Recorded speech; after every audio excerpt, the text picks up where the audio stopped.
tonight, we learned that Hamas took even more hostages than we knew. And so the race is on to find nearly 200 people before an Israeli ground invasion.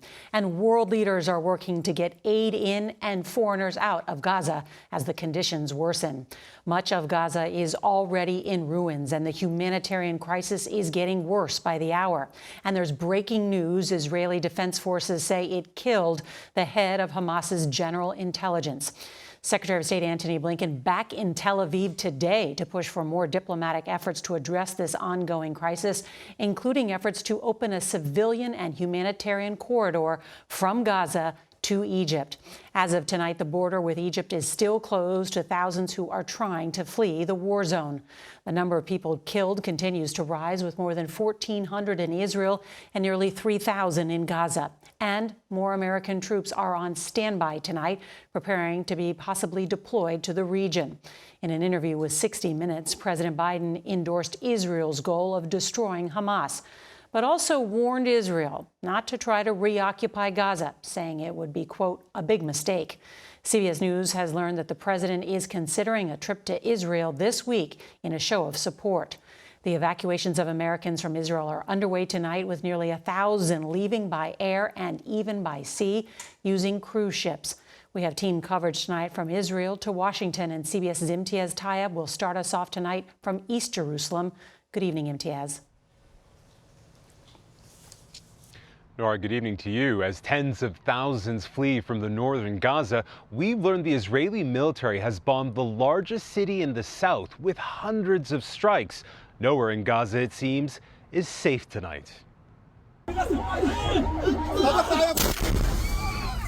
Israel's furious strikes on Gaza are laying waste to entire neighborhoods.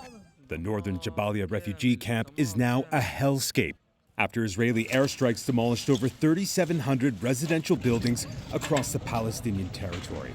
The few who remain gather what's left of their broken lives. Israel's evacuation order of Gaza's northern half has triggered an urgent exodus.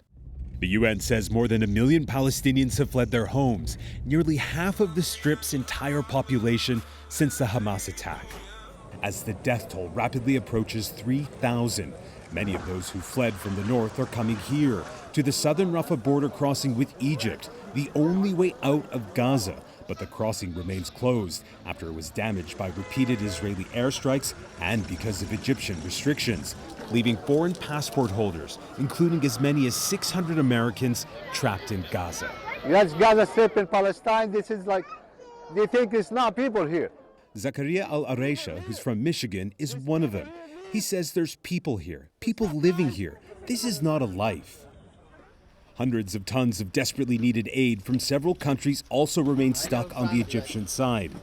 Secretary of State Antony Blinken flew back to Israel to meet with Prime Minister Benjamin Netanyahu after crisscrossing the Middle East, where he met with several Arab leaders to prevent the humanitarian crisis in Gaza from plunging even further after Israel blocked food, water, medical supplies, and fuel from entering the Palestinian territory.